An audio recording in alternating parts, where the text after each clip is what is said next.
Back to another video और आपका आज स्वागत है। तो आज जो वीडियो हम लेकर आए हैं उसका टाइटल है एपिसोड 1 महाकुंभ 2025 प्रयागराज त्रिवेणी संगम सरस्वती कूप शिवालय इन्फॉर्मेशन ऑन ट्रैवल। तो चलिए देख लेते हैं वीडियो से पहले इस वीडियो चैनल का ओरिजिनल लिंक आपको हमारी वीडियो के डिस्क्रिप्शन मिल जाएगा। सब्सक्राइब किया, लाइक शेयर को फॉलो इनकी चैनल को। उसके अलावा व्लॉग चैनल का लिंक भी हमारी वीडियो के डिस्क्रिप्शन मिल जाएगा। सब्सक्राइब किया, लाइक शेयर को फॉलो करें। चलिए देख लेते हैं ये वीडियो।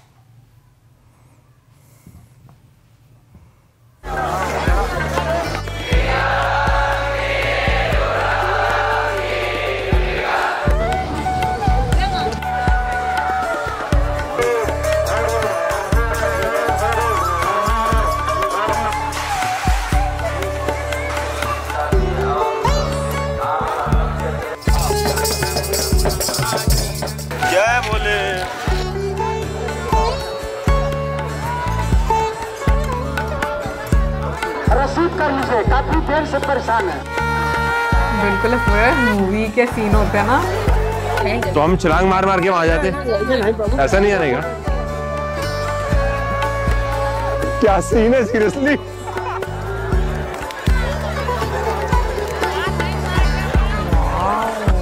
क्या था?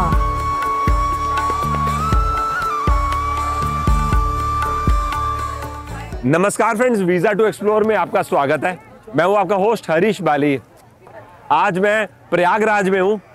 महाकुंभ के इस शुभ अवसर पे मैं त्रिवेणी संगम में जाकर स्नान करके अपने दिन की शुरुआत करने वाला हूं। सुबह के 9 बजे का टाइम है। इस समय मैं माँ गंगा के किनारे पे खड़ा हूं। आप देखिए यहाँ पर कितने यात्री इस समय स्नान कर रहे हैं।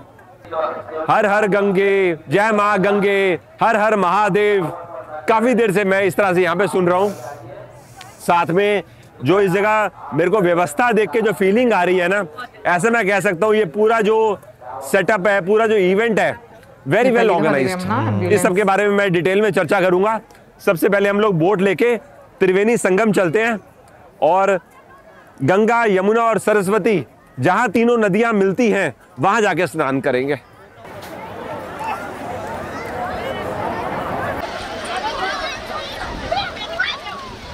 आप सोच रहे होंगे मैं बोट पे बैठ के त्रिवेणी संगम में स्नान करने जा रहा हूं और इधर घाट किनारे देखो तो कितने लोग तो यहाँ पे स्नान कर रहे हैं, तो ये लोग त्रिवेणी संगम क्यों नहीं जा रहे। मैंने कुछ लोगों से बात करके ये सवाल पूछ ही लिया, तो मुझे मालूम चला कि त्रिवेणी संगम यहाँ से हार्डली 100-125 मीटर के डिस्टेंस पर है, शायद उतना भी नहीं होगा। अब गंगा जी का बहाव कभी ज़्यादा हो जाता है तो संगम की लोकेशन बदल जाती है। सेम थिंग यमुना जी का बहाव हो जाता है तो लोकेशन बदल जाती है, और ये सब होता रहता है।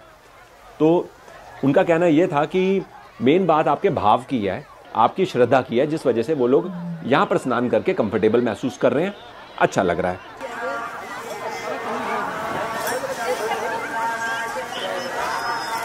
टॉयलेट की सुविधा की अगर मैं बात करूं तो मैंने नोटिस किया घाट किनारे जगह जगह मेल और फीमेल के लिए सेपरेट टॉयलेट्स बने हुए हैं। चेंजिंग रूम्स भी मैंने जगह जगह बने हुए देखे, तो उस एंगल से आप निश्चिंत रहिए। अब ऑब्वियस अगर आप ग्रुप में जा रहे हैं तो आप अपने कपड़े अपने ग्रुप में से किसी एक पर्सन को दे सकते हैं और बाकी लोग स्नान करने जा सकते हैं। जब आप लौट कर आएंगे तो वो पर्सन जाके स्नान कर लेंगे। इस प्रकार से लोग मैनेज कर लेते हैं। लेकिन अगर आप सोलो ट्रैवल कर रहे हो और आपके पास मोबाइल फ़ोन है और पर्स है, तो वो आप कहाँ रखोगे, उसका मेरे पास कोई हैंडी आंसर नहीं है, क्योंकि मैंने यहाँ पर कहीं पर लॉकर करके तो फैसिलिटी देखी नहीं है।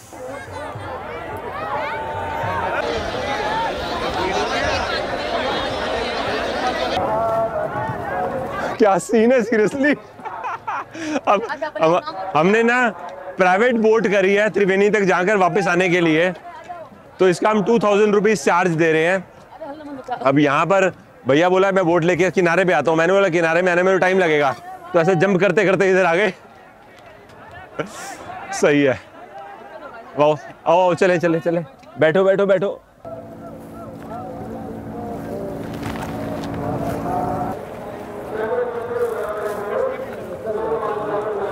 हमारी बोट राइड स्टार्ट हो गई है। एक ऑप्शन ये थी कि हम पर पर्सन 300 रुपये देते और त्रिवेणी तक जाते और उसी बोट में वापस आ जाते हैं, जो वैसे 70 रुपये भी होता है, 100 भी होता है, और अगर हम शाम के समय आएंगे तो 150 भी हो जाएगा। वो डिमांड सप्लाई। जिस जगह से हम बोटिंग कर रहे हैं ना, यहाँ पर इस समय यमुना जी का पानी है। सामने देख रहे हैं अकबर फोर्ट, वहाँ से दिल्ली से होती हुई यमुना आ रही है, हम जानते ही हैं। और उस तरफ को गंगा जी, गंगोत्री से हरिद्वार कानपुर होती हुई यहाँ पर संगम हो रहा है। साथ में सरस्वती नदी भी संगम में शामिल है, लेकिन वो दिखाई नहीं देती। उसके पीछे कुछ कथा है, सरस्वती कूप करके बोलते हैं, यहाँ पर है, वहां पर सरस्वती का प्रमाण है। सामने देखो बोट के बगल में साइबेरियन बर्ड्स दिखाई दे रही हैं। नवंबर मंथ में आती हैं, फरवरी मार्च तक चली जाती हैं। ये सीन भी सही है।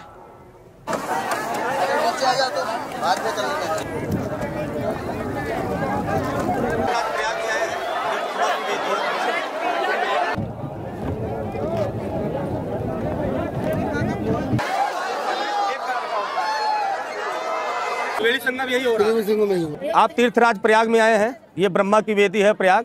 कुंभ मेला लगा हुआ है, महाकुंभ मेला, जो 144 साल बाद आया हुआ है। आप त्रिवेणी के संगम में मध्य में है गंगा यमुना सरस्वती। दो दिखाई देता है, गंगा और यमुना, तीसरा गुप्त है। हर हर गंगे, जय जय गंगे, जय जय। बोलो तीर्थराज प्रयाग की जय। आप पुष्प को अर्पण करके स्नान कर लीजिए।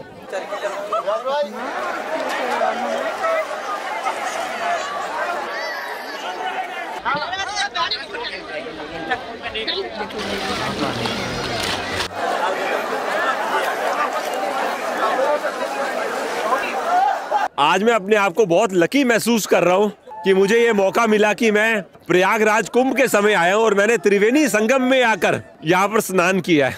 बहुत अच्छा लग रहा है।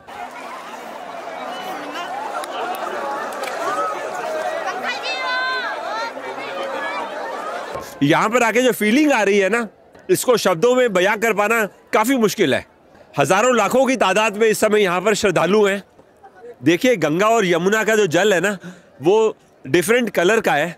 यहाँ पर आके देखने से महसूस होता है कि गंगा जी का जल भूरे रंग का है और यमुना जी का जल हरे रंग का है, लेकिन इस जगह वो डिफ्रेंसिएशन नहीं हो पा रही क्योंकि इस समय काफ़ी नाव यहाँ पे खड़ी हुई हैं। अद्भुत है यह पल। ये कह सकते हैं कि ये मूवमेंट एक्सक्लूसिव है। चलिए जी, वापस बोट में चलते हैं। कपड़े पहनकर आपको मैं कुछ देर में दोबारा ज्वाइन करूंगा। त्रिवेणी संगम के पास ना मैंने चेंजिंग रूम की फैसिलिटी देखी। सुविधा के तौर पे सही है। अगर आप ग्रुप में ट्रैवल कर रहे हो तो कोशिश करके सारे ग्रुप मेंबर्स एक दूसरे के पास ही रहें तो ज़्यादा अच्छा रहेगा। ये चीज़ तब बहुत ज़्यादा ज़रूरी हो जाती है जब बच्चे आपके साथ हैं। 5 साल से छोटे बच्चों को अगर आप लेके जाने का सोच रहे हो तो मेरी सजेशन में आप अवॉइड करिए, क्योंकि बच्चों को ना सर्दी जुकाम थोड़ा जल्दी हो जाता है और वैसे भी अभी ठंडी का मौसम चल ही रहा है।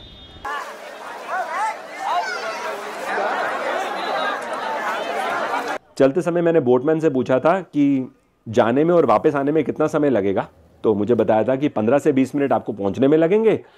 वहाँ में हम आपको आधे से पौने घंटे का समय देंगे, फिर आपको रिटर्न आने में आधे से पौने घंटे का समय लगेगा क्योंकि लौटते समय हम लोग लंबा रूट लेके आते हैं। हमारे को जाने के और अलग रिटर्न आने के अलग रूट दिए गए हैं। स्नान करने से पहले कपड़े, पर्स, मोबाइल फ़ोन तो हमने बोट में ही छोड़ दिया था। तो मैंने नोटिस किया काफ़ी यात्री इसी प्रकार से कर रहे थे, तो कम्प्लीटली अप टू यू। स्नान करते समय क्या आपको किसी पुरोहित की या पंडित जी की ज़रूरत है? I think completely up to you. हमने तो अपने आप से स्नान कर लिया। लोकल असिस्टेंस के लिए वहाँ मैंने नोटिस किया कुछ वॉलंटियर्स खड़े थे जो आपको मान लीजिए अगर कोई डिफ़िकल्टी हो रही है पानी में उतरने में तो वो लोग मदद कर रहे थे।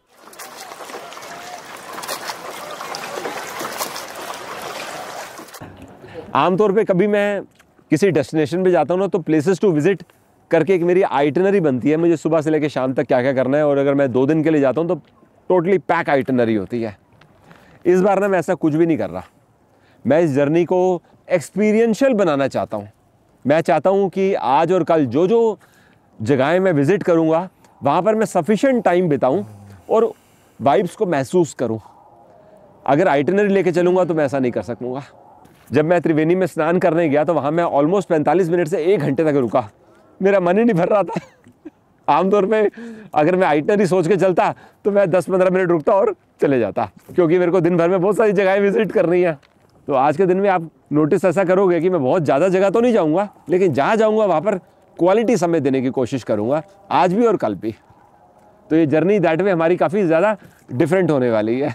बोट पे जाके त्रिवेणी संगम में स्नान करने के जो टाइमिंग्स है ना, वो सनराइज से सनसेट तक है। हमारे बोटमैन ने बताया कि शाम को 5 या 5:15 बजे ना बोट्स को बंद कर दिया जाता है, फिर आप बोट में नहीं जा सकते।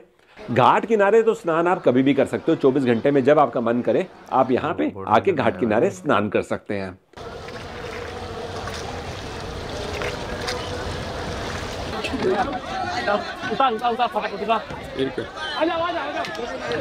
संगम तक आने के लिए आपको बैटरी रिक्शा काफ़ी आसानी से मिल जाएगा। अगर आप थोड़ा आउटस्कर्ट्स में ट्रैवल करना चाहते हो, मतलब मेला एरिया से 2-2.5 किलोमीटर बाहर की तरफ, तो ऑटो रिक्शा भी इजीली मिलेगा। जब हम एयरपोर्ट आए ना तो वहाँ से मेरे को ऊबर भी काफ़ी इजीली मिल गई थी। मैंने सिविल लाइंस के लिए ऊबर करवा ली थी। दिन भर में कितना वॉक करना पड़ेगा ये डिपेंड करता है आप स्नान वाले दिन आ रहे हैं कि वैसे किसी दिन आ रहे हैं। ख़ास तौर पे स्नान वाले दिन तो आपको हो सकता है 10 से 15 किलोमीटर तक पैदल ही चलना पड़े, क्योंकि उस समय 5 से 6 किलोमीटर का जो रेडियस एरिया ना वहाँ पर सारी गाड़ियाँ चलनी बंद हो जाती हैं। इनफैक्ट बैटरी रिक्शा भी नहीं चलता। और अदरवाइज़ अगर आप आ रहे हैं तो आप 3 से 5 किलोमीटर की वॉक तो मिनिमम लेके चलिए।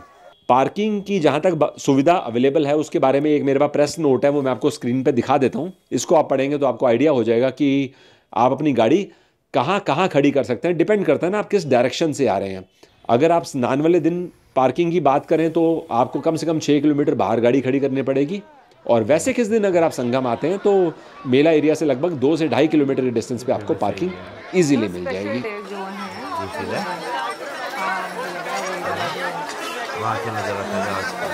बोट वाले ने हमारे को ना किला घाट पे लाके उतारा है। अब उतरने के बाद ना हमारा मन हुआ कि नज़दीक में अक्षय वट और सरस्वती कूप है।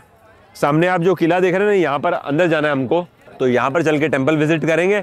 और इसका एग्जिट इस तरफ से नहीं है, इसका एग्जिट उस तरफ से होगा। किले के अंदर जाने के लिए ना बहुत लंबी लाइन लगी हुई थी। जो पूरा किला है वहाँ तो हम नहीं जा सकते, मतलब टूरिस्ट नहीं जा सकते, क्योंकि वहाँ पे आर्मी का कंट्रोल है। लेकिन कुछ हिस्सा है जहाँ पर टेम्पल्स हैं, वहाँ टूरिस्ट जा सकते हैं, यात्री जा सकते हैं। तो हमें ऑलमोस्ट आधा घंटा लग गया अक्षय वट तक पहुँचने के लिए। जब हमने अक्षय वट के दर्शन करे तो मुझे मालूम चला ये वही स्थान है जहाँ पर भगवान विष्णु ने ऋषि मार्कंडेय को बाल मुकुंद रूप में दर्शन दिए थे। अक्षय वट की एक शाखा तो यहाँ पर है और एक शाखा किले के अंदर भी है, जो बड़ी शाखा है। उसके बाद आगे चलते चलते हम पतालपुरी मंदिर चले गए, सेम कॉम्प्लेक्स के अंदर। पतालपुरी मंदिर थोड़ा बेसमेंट के अंदर है। वहाँ जाके हमने उस स्थान के दर्शन करे जहाँ पर भगवान श्री राम चित्रकूट जाने से पहले 3 रात रुके थे। साथ में बहुत सारे गॉड्स और गॉडेसेस की मूर्तियां, उनके दर्शन करिए, उस स्थान के महत्व के बारे में जानिए, वहाँ की वाइब्स को महसूस करिए। फिर उसी कॉम्प्लेक्स के अंदर हम लोग सरस्वती कूप विजिट करने गए। आप जानते हैं मैंने आपको मॉर्निंग में बताया था सरस्वती नदी विजिबल नहीं है। इसकी थोड़ी सी एक पौराणिक कथा है। ऐसा बताते हैं कि ऋषि वेद व्यास जब भगवान श्री गणेश को महाभारत की कथा के बारे में बता रहे थे तो उस समय सरस्वती का जो साउंड थी बहुत ज़्यादा थी। तो ऋषि वेद व्यास ने सरस्वती नदी से जब बोला कि आप शांत हो जाइए, तो सरस्वती नदी शांत नहीं हुई। ये बात मैं आपको उत्तराखंड की बता रहा हूँ, पहाड़ों की। उस समय ऋषि वेद व्यास जी ने क्रोध में आके सरस्वती नदी को एक श्राप दे दिया कि आप धरती के अंदर आ जाइए। तो ये कारण है कि ये स्थान जहाँ पर हम आपको सरस्वती कूप दिखा रहे हैं, यहाँ सरस्वती नदी विजिबल है। उसके बाद सीधी वो नीचे से त्रिवेणी संगम को ज्वाइन करती है। अब ना 3:15 बजे का टाइम है। ऑलमोस्ट मुझे 2-2.25 घंटे का टाइम लग गया। धीरे धीरे कर रहे थे टेम्पल विजिट, साथ में क्राउड भी बहुत ज़्यादा था। अब मुझे ना भूख लगी हुई है, तो जो लंच एलिमेंट है वो मैं ना हरीश बाली ट्रैवल्स में कर लूँगा, वो ज़्यादा बेहतर रहेगा। तो आपको मैं इवनिंग में ज्वाइन करूँगा और 5-5:30 बजे के बाद हम क्या कर रहे हैं प्रयागराज में वो आप देखेंगे।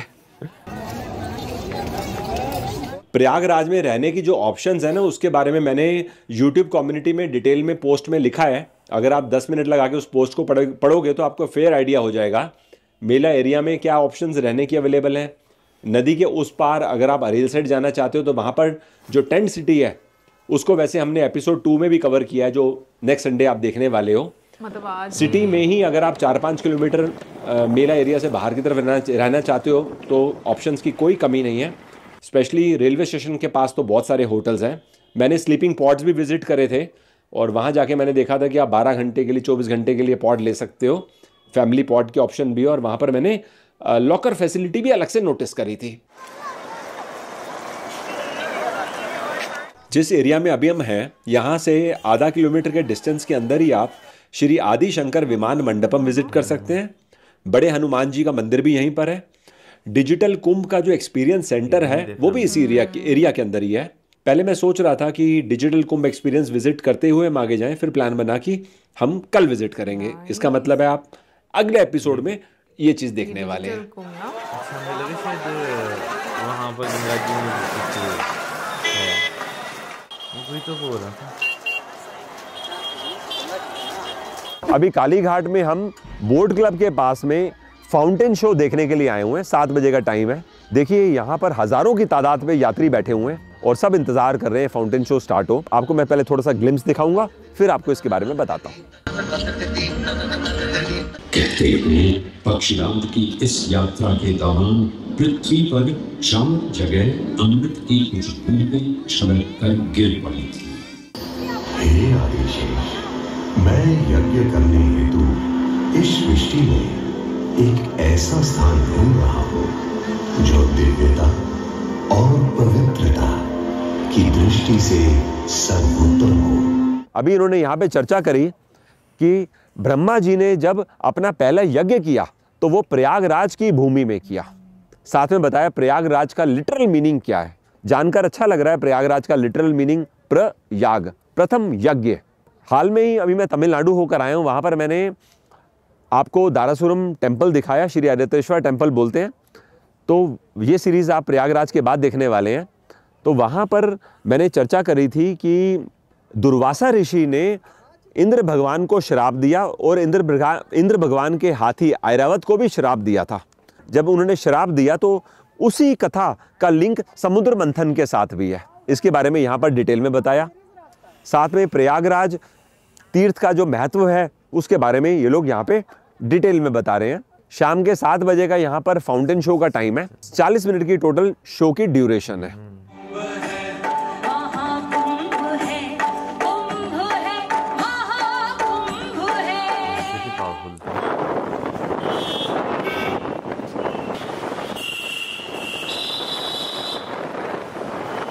कालीघाट बोट क्लब से हमने लगभग 4 किलोमीटर का सफर किया। अभी हम लोग ना अरेल साइड आए हैं। अरेल साइड में ना काफी यात्रियों को मालूम नहीं है, शिवालय भी आके आप विजिट कर सकते हैं। अच्छी बात यह है कि रात को आप 10 बजे तक यहाँ पर कभी भी आ सकते हो। इस समय हम शिवालय के एंट्री गेट पे खड़े हैं। अंदर जाकर हमारे को ना 12 जो ज्योतिर्लिंग हैं उनके रेप्लिका देखने को मिलेंगे, उनके मॉडल्स हैं। अंदर आने के लिए ना 50 रुपए पर पर्सन एंट्री टिकट लगती है और वीकेंड्स को सैटरडे संडेज को 100 रुपीज पर पर्सन। जहाँ पर हमने एंट्री टिकट ली ना उसके बगल में ही समुद्र मंथन का एक सीन दिखाया गया है। तो समझ लीजिए एंटर करते ही वो देखते हैं, फिर आप टिकट दिखाइए और अंदर आ जाइए। अब मैं अंदर आके आपको ना एक विशाल नंदी का स्टैचू दिखा रहा हूँ।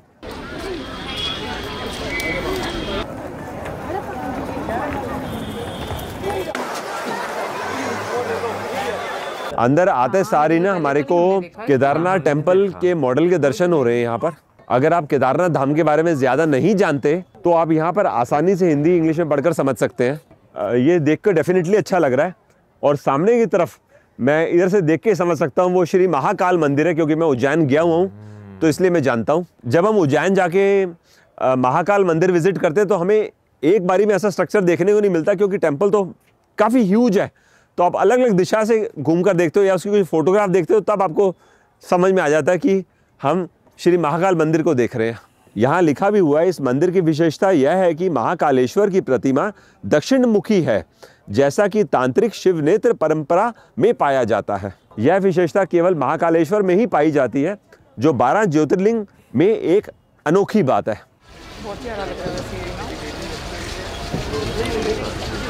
इस समय मैं श्री ओमकारेश्वर धाम के मॉडल के बाहर खड़ा हूँ। 11वीं सेंचुरी में परमार राजा जो मालवा में रूल किया करते थे, उन्होंने मंदिर का निर्माण किया था और उसके बाद रानी अहिल्याबाई ने इसका रिकंस्ट्रक्शन करी इस टेम्पल की। मेरा प्लान है 2025 विंटर्स में ना नवंबर दिसंबर के आसपास मैं मध्य प्रदेश जब जाऊंगा ना, मांडवा ओमकारेश्वर, तब यहाँ पर विजिट करूंगा।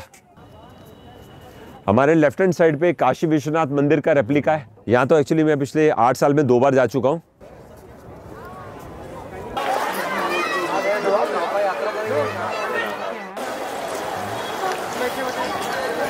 वैसे देखो इतनी देर से हम जो ये सारे डिजाइन्स देख रहे हैं ना, इसको देख के किसी को लग सकता है कि बड़ी सरलता से बन गया होगा, रियल में इतना सरल होता नहीं है।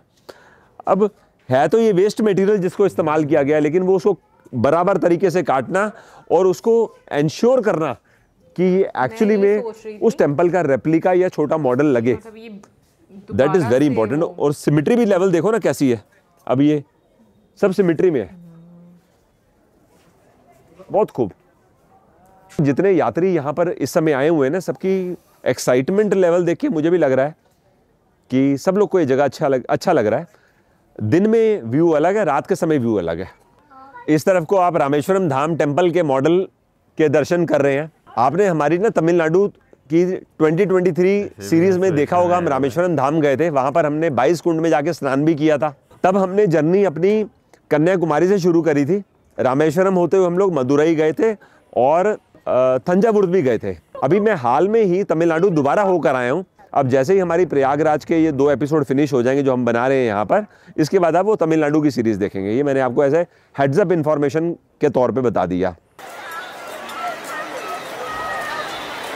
सामने आप शोर टेम्पल तमिलनाडु देख रहे हैं। 8th सेंचुरी में पल्लवा डायनेस्टी के जो राजा थे उन्होंने इस मंदिर का निर्माण किया था और एक समय ऐसा आया समुद्र के अंदर ये मंदिर चला गया था, मतलब साइक्लोन आया, सी की लेवल बढ़ गई और उसके बाद आज लगभग 400-500 साल का समय हो चुका है कि जब ये टेम्पल बाहर है और यूनेस्को वर्ल्ड हेरिटेज साइट है और यात्री जाते हैं, विजिट करते हैं। आज की डेट में वहाँ पे पूजा नहीं होती, लेकिन जब आप जाएंगे तो आपको यहाँ का यूनिक आर्किटेक्चर देख के बहुत बढ़िया लगेगा। भगवान विष्णु का भी मंदिर है यहाँ पे, भगवान शिव का भी मंदिर है, मतलब एक समय पे मंदिर हुआ करता था। तो ये जगह मेरे को बहुत अच्छी लगी है, इन्होंने बहुत बढ़िया ढंग से इसको डेवलप किया और ये परमानेंट स्ट्रक्चर है, सही है, ओवरऑल वेरी गुड। तो अब एक काम करते हैं, आज का विजिट हम यहीं तक रखते हैं क्योंकि रात के 9 बजे का टाइम ऑलरेडी हो गया है, काफ़ी ज़्यादा लेट हो गया। इनफैक्ट मैंने भी टाइम देखा नहीं है, मेरे को लग रहा है 9 सवा 9 के बीच का टाइम है।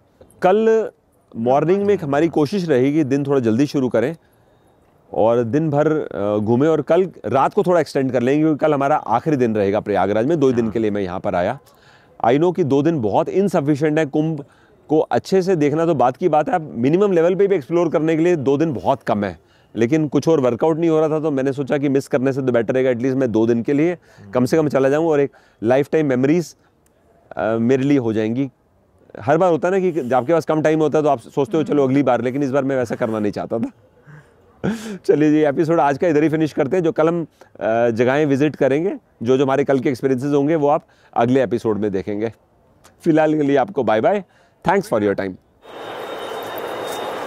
जैसे मैंने आपको कुछ देर पहले बताया था कि शिवालय अरेल साइड में ही है, तो अगर मैं थोड़ा जल्दी आ जाता तो मैं अरेल साइड का जो घाट है और टेंट सिटी एरिया आज ही एक्सप्लोर कर लेता, वो आप अगले एपिसोड में देखेंगे। हमने second half of the day, मैं नेक्स्ट एपिसोड की बात कर रहा हूं, अखाड़ा विजिट करने में लगाए। मैंने अगले एपिसोड में भी जिक्र किया है कि अखाड़े जो हैं वो कुंभ की आत्मा है, तो ये आप सब अगले वीडियो में वीज़ा टू एक्सप्लोर में देखेंगे। मैं उम्मीद करता हूं कुंभ का ये एपिसोड 1 आपको अच्छा लगा।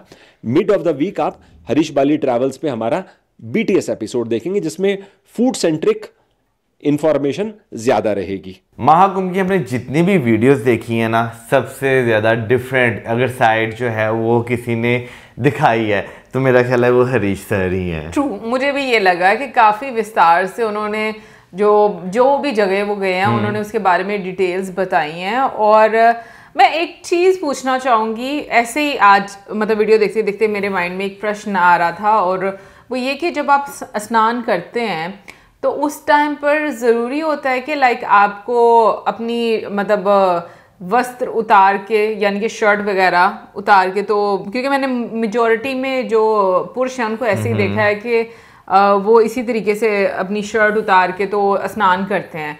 तो मतलब ये क्या ज़रूरी होता है कि कपड़ों के साथ भी आप जो होली डिप है वो ले सकते हैं? ये आप बताइएगा। हाँ, कमेंट सेक्शन में जरूर बताइएगा, लेकिन क्योंकि रूल्स होते हैं ना कुछ, तो मैं वो एक्चुअली उसके अकॉर्डिंग पूछ रही हूँ। हाँ बिल्कुल, ज़रूर बताइएगा, कमेंट सेक्शन में बताइएगा, ईमेल में बताइएगा। लेकिन जो है ना आज की वीडियो बात करें तो इसमें जो है ना जो एक लेजर शो जो है जो प्रॉपर एक दिखाया जाता है भाई 40 मिनट का, वो एक काफ़ी डिफरेंट था। फिर उसके बाद जो टेम्पल्स थे वो शिवालय के वो भी काफ़ी डिफरेंट थे। फिर फोर्ट के अंदर भी जो है उन्होंने विजिट किया, वहाँ पे भी जो है आप सरस्वती नदी जो है उसका दीदार जो है वो कर सकते हैं। बिल्कुल, इवन कि हम लोगों ने जितने भी महाकुंभ की वीडियोस देखी हैं उसमें त्रिवेणी संगम के बारे में, उस पॉइंट के बारे में भी बताया गया, लेकिन आज की वीडियो में उन्होंने बताया कि लोकेशंस चेंज होती रहती हैं। हाँ। नदी के अकॉर्डिंग के कहाँ पर पानी का उतार चढ़ाव किस साइड पर आता जाता है। और ये भी बताया गया कि जो सरस्वती कूप है वो आई थिंक पहली दफा हम लोगों ने देखा है, मतलब सर की वीडियो के माध्यम से।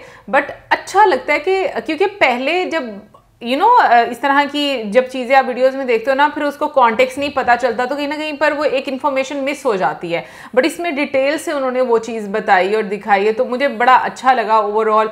मतलब बोट्स में भी जिस तरीके से वो गए फिर वापस आए, फिर उन्होंने जिस तरीके से पूरी डिटेल्स बताई कि जो आम दिन हैं उनमें किस तरीके से आप जा सकते हैं, और जो बड़े ख़ास दिन होते हैं जो कि स्पेसिफिक डेज होते हैं जब स्नान करते हैं उस टाइम पर कितनी दिक्कत आती है, या फिर जो लोग हैं मतलब अगर ग्रुप में जा रहे हैं या सिंगल जा रहे हैं तो कौन कौन सी सुविधाएं जो है सब लोगों के लिए हैं। अच्छा, वैसे जो है देखा जाए तो भाई 2000 रुपया जो है उनसे जो है वो लिया गया, जो एक जो राउंड पूरा जो है वो दिया गया। तो 2000 देखा जाए तो सही है, क्योंकि देखा जाए तो जाने में टाइम लगना, फिर घंटा आपको वहाँ पर भी वो आपके साथ रहेंगे, फिर वापस आने में भी घंटा पौना घंटा जो है वो लगता है। तो देखा जाए 2000 सही है। देखो, जो हम लोगों ने पहले वीडियो देखी थी उसमें जो गवर्नमेंट ने चार्जेस रखे हुए हैं वो तो डिफरेंट है, वो तो शेयर्ड है ना कि आप डिफरेंट लोगों से शेयर करके जा रहे हैं। लेकिन उन्होंने ये बोला ना कि जिसमें वैसे लोग जा रहे हैं उसमें 300 रुपया चार्ज कर रहे हैं। हाँ। तो मतलब गवर्नमेंट वाले अलग हैं, लेकिन मुझे भी ये लगता है कि लोग जो है ना इन दिनों में, क्योंकि सबको अपनी एक आप लोग नहीं, प्राइवेसी नहीं, मतलब ये कहने का है कि काफी ज्यादा लोगों का आना जाना रहता है, तो लोग अपनी खुशी से भी समटाइम्स दे जाते हैं। समटाइम्स जो नाव वाले हैं वो खुद भी चार्ज कर लेते हैं कि इतना हम लोग चार्ज करेंगे। क्योंकि अगर हम लोग 2-3 वीडियोस देखें तो उसमें यही चीज़ बोली गई है कि आप अपनी खुशी से जो है मतलब जो देना चाहें वो दे सकते हैं। वो तो फिर लाज़मी बात है। तो ये है, लेकिन ये खास दिन है तो ऑब्वियसली हर किसी को अपना अपना रहता है। अच्छा, आम दिन में भी जो है यानी कि जैसे भी महाकुंभ जो है जब खत्म हो जाएगा उसके बाद भी जाके संगम में जो है जो त्रिवेणी संगम है वहां पे लोग स्नान करते होंगे? पता नहीं, ये भी जरूर बताइएगा, क्योंकि अभी तो मैं जितनी नाव देख रही हूँ उससे तो देखकर यही लगता है कि मतलब आम रूटीन में भी लोग जो है वो जाते होंगे, इसीलिए एकदम से तो नहीं ना वो बनी होंगी। हाँ, तो कमेंट सेक्शन में ये भी जरूर हम लोगों को बताइएगा। नेक्स्ट एपिसोड मुझे बड़ा इंटरेस्टिंग लग रहा है जिसमें वो मतलब अखाड़े में जाएंगे और जो साधु संत हैं उनसे वो मुलाकात करेंगे और मतलब बहुत कुछ जानने को मिलता है। अच्छा, पहले जब शिवालय के बारे में उन्होंने बोला ना तो मुझे ऐसा लगा कि जो हम लोगों ने लास्ट वीडियो देखी थी ना जो बिजनेस के पॉइंट ऑफ व्यू से था वीडियो, उसमें वो दिखाया गया था ना कि काफी ज्यादा रुद्राक्ष जो हैं